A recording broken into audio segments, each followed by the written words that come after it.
Karibu tena ndani ya ulimwengu wa vibanda umiza, na leo tunaingia moja kwa moja na kwenda kuvunja episodi ya 3 ya TV show ya kibabe ya It Welcome to Derry. Na kama tulivyoona katika episodi ya 3, yani tunazidi kuingia dipu, na kama jina lilivyosema la episodi ya 3, now you see it. Yani kwa sasa umemuona au umekiona kikiumbe. Yani ni kwamba sasa katika episodi ya 3 taratibu sasa hawa watu hawa especially Dick Hallorann, umeona anafanikiwa kukiona kikiumbe cha It aka Pennywise. Umeona mpaka hapo? Na je, kwa ujumla episode ya 3 ilihusu nini hasa? Na kama wewe ni mara ya kwanza ndani ya ulimwengu vibanda umiza, usisite kusubscribe. Na episode ya 3 tupeleka moja kwa moja mnamo mwaka 1908 pande za Derry. Umeona mpaka hapo? Yani ilikuwa ni miaka 54 kabla sasa ya matukio ambayo tumeyaona katika episode ya kwanza. Nakumbuka sasa season ya kwanza ya It Welcome to Derry ilitake place mnamo mwaka 1962, na kwa wale washikaji wenye D2 ni kwamba sasa 1908 ilikuwa ni miaka 27 hii, umeona, ambayo sasa ukikiumbe hichi kinachoitwa It aka Pennywise kiko kimetoka katika hibernation, yani 1908 moja kwa moja hadi mwaka 1935, moja kwa moja hadi mwaka 1962, kwa kila baada ya miaka 27. Kwa hiyo ni kwamba sasa kilikuwa ni kipindi fulani hivi cha hatari. Umeona mpaka hapo? Na vile vile ni kipindi fulani hivi ambacho sasa umeona wanasarakasi kutoka sehemu mbalimbali pande za Marekani walikuwa kipita sasa katika mji wa Derry, na vile vile inavyoonekana ni kipindi ambacho pia jamaa huyu anaitwa Pennywise naye pia alikuwa ni mwanasarakasi ambaye alikuwa ameingia sasa katika eneo hili linaloitwa Derry. Na kwa washikaji ambao wanafuatilia vizuri kabisa ulimwengu wa It Welcome to Derry, umeona mfano wa Pennywise, umeona sio mfano au sio muonekano halisi wa kiumbe kinachoitwa It. Yani kiumbe ambacho kinachoitwa It kinakuwa kina uwezo wa kuchange au kubadilika, kuchukua sura mbalimbali, inaweza kawa ya mnyama au inaweza kawa kiumbe. Umeona mpaka hapo? Na inavyoonekana sasa ilichukua sura ya Pennywise mnamo mwaka 1908, na tulikuwa tujue ni kwa nini hasa sasa kiumbe cha It kiliamua kuchukua sura sasa ya ujamaa huyu anaitwa Pennywise. Ile kwa bahati nzuri katika episode moja zinafuata baadaye kabisa tuligundua kabisa ni kwa nini yani kiumbe cha It kiliamua kuchukua muonekano wa sura ya Pennywise. Umeona mpaka hapo? Na katika hii scene ndio tunakutana na dogo mmoja hivi alikuwa akiitwa Shaw. Umeona mpaka hapo? Na bila shaka huyu dogo wako mwingine alikuwa ni General Shaw, kipindi ambacho General Shaw alikuwa ni mtoto mdogo miaka 54 iliyopita, na alikuwa kilandalanda katika maeneo ambao wanasarakasi walikuwa kufanya kazi zao. Umeona mpaka hapa? Na kwa bahati mbaya aliingia katika chumba, umeona, na ndani ya chumba alikutana na kiumbe fulani cha ajabu au mzee mmoja wa ajabu ambaye alikuwa hana jicho, na kiuhalisia sasa huyu mzee huyu alikuwa ni binadamu yani. Umeona mpaka hapo? Na vile vile baadaye kabisa anakuja kukutana sasa na dogo mmoja mdogo mwindi mwekundu alikuwa akiitwa Rosie. Umeona mpaka hapo? Na tunaona hapa wakaanza kutengeneza urafiki, ni urafiki kati ya Rosie, umeona, pamoja na dogo huyu anaitwa Shaw. Umeona mpaka hapo? Ila siku moja katika michezo yao sasa udogo Shaw aliingia katika misitu fulani vya ajabu, na ni misitu fulani ambayo watoto wa Waindi Wekundu walikuwa wamekatazwa kuingia katika hii misitu. Umeona mpaka hapo? Kwa sababu wa madogo sasa Waindi Wekundu walikuwa wanajua kabisa uwepo wa kiumbe kinachoitwa It aka Pennywise. Umeona mpaka hapo? Na kwa bahati mbaya tunaona sasa umeona It aka Pennywise anatokea na kumtishia dogo Shaw, na kama tulivyoona kwa mara kwanza kabisa ni kwamba dogo Shaw alikuwa kimwogopa yule jamaa ambaye alikutana naye mwenye jicho moja. Umeona mpaka hapo? Kwa Pennywise akachukua ile hofu ya dogo Shaw na kujitengeneza, umeona, kama kile kiumbe kila ule mzee ambaye alimuona mwenye jicho moja. Umeona mpaka hapo? Ile kwa bahati nzuri sasa dogo Rose anatokea na kumpiga manati iki kiumbe kinachoitwa It aka Pennywise. Umeona mpaka hapo? Ila kwa bahati nzuri tuligundua kitu kimoja, ni kwamba sasa baada ya kutoka nje ya msitu iki kiumbe kinachoitwa It kilishindwa kabisa kuwavamia. Je, kuna siri gani hapa? Au je, kuna maeneo fulani ambayo It kama It alikuwa anaweza kutawala, na kuna maeneo fulani ambayo It kama It alikuwa hawezi kushambulia hawa viumbe au binadamu katika mji wa Derry? Umeona mpaka hapo? Na majibu wa maswali tutakuja kupata baadaye kabisa katika episodi ambazo zinafuata. Na baadaye kabisa miaka 54 baadaye ndo tukaona hapa umeona Rosie pamoja na Shaw wanakutana tena. Shaw kipindi hicho alikuwa ni general wa jeshi la Marekani, na kwa upande mwingine Rosie kama Rosie alikuwa ni mmoja wa viongozi umeona wa Waindi Wekundu katika mji wa Derry. Umeona mpaka hapo? Na vile vile inavyoonekana sasa hapa ni Shaw kama Shaw akamdanganya umeona Rosie kama okay alikuwa hakumbuki yani matukio yote ambao alikutana nao ndani ya Derry, umeona, hadi siku chache zilizopita, umeona mpaka hapo. Ila kiuhalisia sasa Rose kama Rose alikuwa anajua kabisa jeshi la Marekani lilikuwa limeingia pale, umeona, kusearch vitu fulani vya ajabu ajabu, na bila shaka Rose alikuwa anajua kabisa kwamba General Shaw alikuwa akimdanganya, na vile vile pia General Shaw maybe alikuwa anasaka, umeona, au alikuwa akimsaka kiumbe kinachoitwa It aka Pennywise. Kumbuka kama tulivyoona katika episodi ya pili, Waindi Wekundu wanajua vizuri kabisa kuhusu siri za It ndani ya mji wa Derry. Na baadaye kabisa tunaona hapa General Shaw anaamua sasa kumtumia Dick Hallorann pamoja na Yemanati kwa nia ya kumtafuta It aka Pennywise. Kumbuka Yemanati ambayo ilitumika mnamo mwaka 1998, miaka 54 iliyopita, kumjeruhi ujamaa anaitwa It aka Pennywise. Umeona mpaka hapo. Kwa hapa sasa Dick Hallorann, umeona, kwa kutumia nguvu yake The Shining, umeona mpaka hapo, na kutumia Yemanati, yani alikuwa kama ni mbwa fulani ambaye ananusa yani nguo kwa ajili ya kumtafuta mhalifu fulani hivi.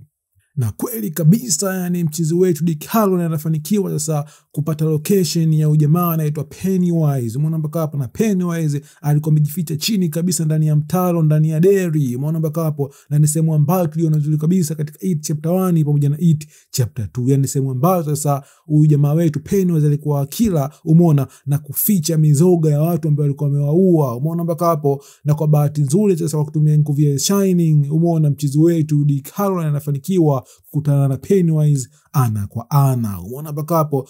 Na hapa sasa Pennywise aka It akatumia ile hofu ile alikuwa nayo Dick Hallorann na kuamua kumtishia maisha Dick Hallorann. Umeona mpaka hapo. Na vile vile pia kwa mbali hapa tuliona Dick Hallorann alifanikiwa kumuona bibi yake. Umeona mpaka hapo. Ila sasa Dick Hallorann alipojaribu za kufungua mlango, umeona, ili aweze kuchomoka kutoka ndani ya mtaro, ile kwa bahati mbaya kumbe sasa alikuwa akifungua mlango wa ndege. Ile kwa bahati nzuri sasa, umeona, mchizi wetu huyu Leroy Hanlon alifanikiwa kumuokoa Dick Hallorann.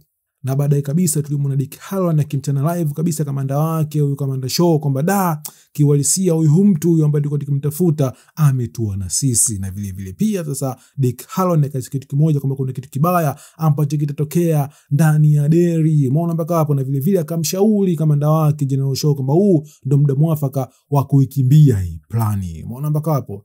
Na baadaye kabisa tunamwona mchizi wetu huyu Leroy Hanlon anaamua kumwalika sasa Dick Hallorann ndani ya nyumba yake. Na vile vile pia sasa Dick Hallorann anakutana kwa mara ya kwanza kabisa na mke wa Leroy Hanlon anaitwa Charlotte Hanlon. Umeona mpaka hapo. Na katika maongezi tutamwona kitu kimoja kwamba Charlotte Hanlon huyu jamaa huyu mdada huyu alikuwa ni mmoja wa wanawake shupavu kabisa katika haki za binadamu au za watu weusi ndani ya taifa la Marekani. Kumbuka sasa kwa washikaji ambao wanafahamu vizuri kabisa historia ya Marekani, watu weusi kutoka kusini wa Marekani hawakupata, umeona, haki zao hadi mnamo mwaka 1965 baada ya maandamano sasa ya jamaa mmoja maarufu kabisa katika ulimwengu sasa wa historia ya watu weusi nchini Marekani, alikuwa kiitwa Martin Luther King.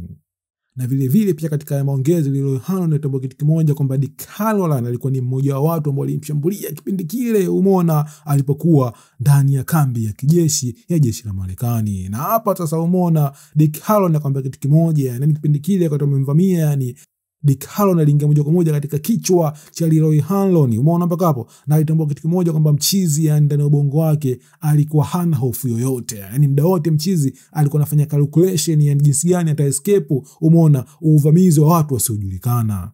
Na kwa upande mwingine pia Afande Clint alikuwa akitoa bonge moja la pressure kwa mchizi wetu anaitwa Hanky. Umeona mpaka hapa, alikuwa kimuoji, yani umeona, kwa nini aliwaua watoto na kwa nini sasa, umeona, wapi alificha miili ya watoto. Ila kwa bahati mbaya ni kwamba sasa mchizi wetu huyu Hank alikuwa na kata yani kutoa ukweli kwamba alikuwa sehemu gani. Ila kwa sisi watu ambao tumezoea kuangalia hizo movies za Hollywood, vile vile pia tunafahamu vizuri kabisa kuhusu historia ya watu weusi nchini Marekani, tulijua moja kwa moja kwamba mchizi wetu Hank huyu bila shaka, yani katika usiku ambao watoto waliuawa, alikuwa na mwanamke wa kizungu. Umeona mpaka hapo. Na kwa washikaji ambao wanajua vizuri kabisa kuhusu historia ya watu weusi nchini Marekani, ni kipindi ambacho watu weusi walikuwa haruhusiwi kabisa kujichanganya na wazungu. Na ikitokea sasa mtoto wa kiume kama wewe, yani umeona, ukamgonga demu wa kizungu, ujue hiyo issue yani ni hatari katika maisha yako. Na mara nyingi sasa wanakuwa wanachukuliwa watu, umeona, wananyongwa, na vile vile pia waga wanakatwa waume. Yani kwa ilikuwa ni bonge moja la issue yani.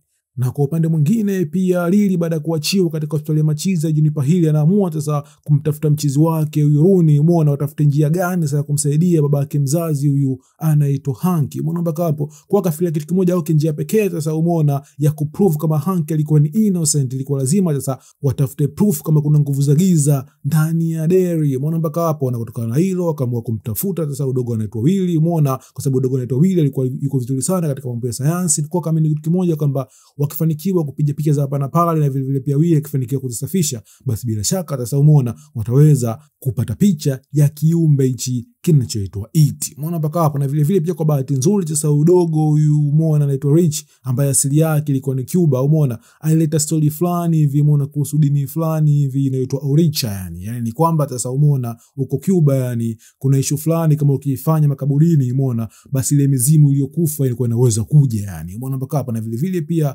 asili ya Oricha ilikuwa ni asili fulani au dini fulani ambazo zimetoka Afrika Magharibi yani. Umeona mpaka hapa, na hizo dini zilisafirishwa kwenda Cuba, kwenda Brazil, umeona kwenda Haiti, umeona mpaka hapo, na watumwa wale ambao walichukuliwa kutoka Afrika Magharibi, na vile vile ni maarufu kama voodoo fulani hivi. Na kweli kabisa madogo wanne wakaamua kuchomoka na kwenda moja kwa moja makaburini yani, umeona kupiga matambiko fulani hivi umeona ili mizimu iweze kutoka. Umeona mpaka hapo, ila kwa bahati mbaya bahati nzuri ni kwamba Dogo Rich umeona hizo story ambazo kwa anasema zilikuwa ni story za alinacha yani ambazo alisikia kutoka kwa watu fulani. Umeona mpaka hapo, na baada ya kupiga tambiko hakuna kitu ambacho kilitokea, kwa akaamua kusepa. Ila kwa bahati mbaya wakati wanasepa sasa umeona It kama It akatumia ile hofu aliyokuwa nayo kuhusu mizimu ya watu waliokufa umeona mpaka hapo na kuanza kuwavamia. Ila kwa bahati nzuri sasa ingawa aliona vitu vya ajabu ajabu kitokea umeona kuhusu sura za Teddy, umeona sura za rafiki zao waliokufa, umeona kwa bahati nzuri wote wanne wanafanikiwa kuchomoka kutoka ndani ya makaburi.